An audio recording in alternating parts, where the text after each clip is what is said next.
Well, when I started, this machine only had the drum and the pads inside. It didn't even have that lever there. It didn't have any of the brake cables. It didn't have the foot brake, and it didn't have the handbrake. But now it's got it all, and if you want to find out how to install this, then just keep watching.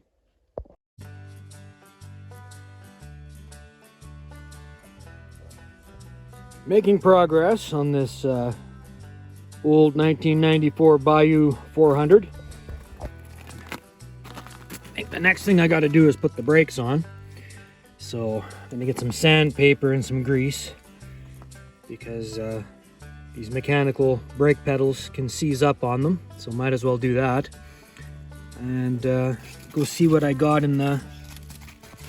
Oh, mister. Go see what I got in the mail here and for parts. Oh boy, you're a big hound. So this came in the mail. I think I got all the springs and stuff in that bag. So I'm gonna get this put on. So there's an O-ring on both sides. I just finished sanding and greasing the piece that this slides onto, so I'm gonna put this O-ring on and slide this over. So that's how it mounts, and it moves nice and free. The cable runs in behind this post, and it runs through that holder. There's a guide there, and it runs through that one that's got the open slot in it. So I found that the long arm is the easiest way to put on the top. Hook the bottom. I put my knee underneath the foot pedal there and pushed it up. Then I could grab this and lift it with a pair of pliers. Now, there's a slot here, so you pull the cable cover back off the cable, slide the cable in, and then shove it back, and then you have to get in there and shove that little rubber piece right here, shove that back over top. It'll be like this.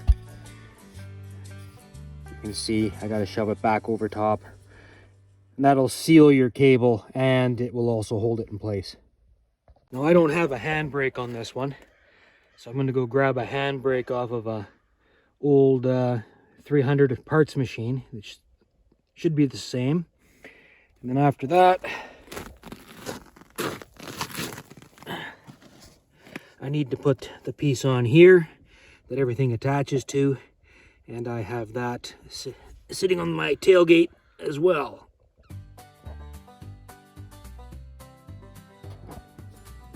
It's pretty easy to put this on the handlebar. I just tucked it down through there with the other cables, and I ran it through across here, strapped it there.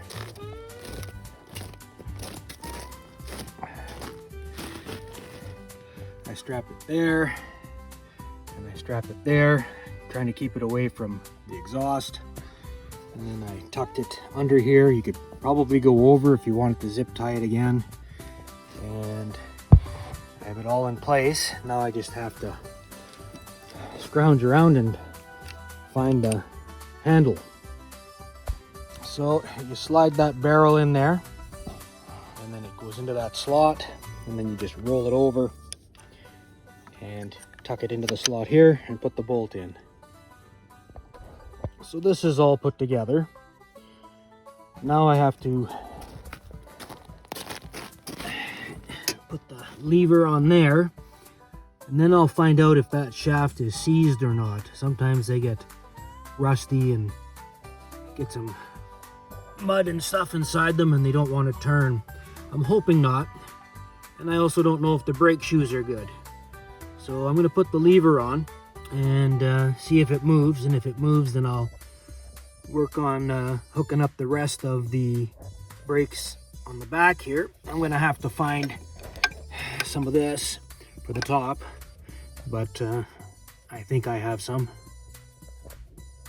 I'm just noting the position of this tab,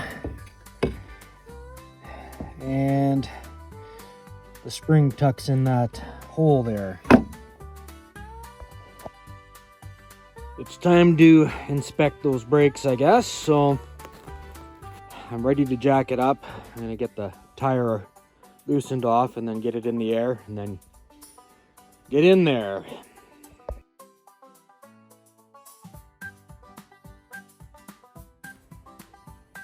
The pads look like they have some pretty good meat on them still, but they look greasy. So I'm gonna clean those up. The drum doesn't look greasy, just a little bit rusty. So I'll give that a quick sand and get all the rust out of there. But this moves. So it's not seized. So I think at this point, I just got to get these cleaned up and then get this lever in a position so that it actually starts spreading the brakes as soon as you push down on the pedal or squeeze the handle.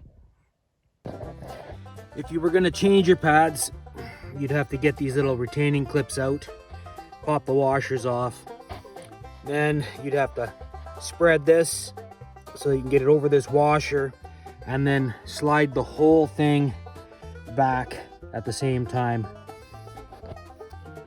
Put this on and rotated it forward like you would if the brakes were on, so you can see that that's brakes on right there. Then I took it off and put it on at this position, which allows me to have some adjustment after I put all the other pieces on. So I'm going to tap this on and put my bolt through and then put this spring on. Now I'm going to tighten this up and take the slack out of the cable. So essentially I'm going to tighten it until this barrel here rolls up tight, and then just snug up against the brakes like that inside. And if you hold that that nut again, if you hold that nut with a 10 mil wrench and then spin this end, that's probably the easiest way. A little bit of WD-40. You can grab this with a pair of vice grips, but if you do, don't grab the wings because the wings will break off. But these threads are pretty clean, so it should just turn on. So now I have to take the slack out of the top end, and how you do that is you turn this and essentially lengthen everything, and then once you have it lengthened, then you're going to spin this and tighten it and lock it into place. Well, it's time to get my tools put away. And tomorrow I'm going to tackle this gas tank, get it cleaned up inside, and I'll patch that hole where the gas gauge used to be.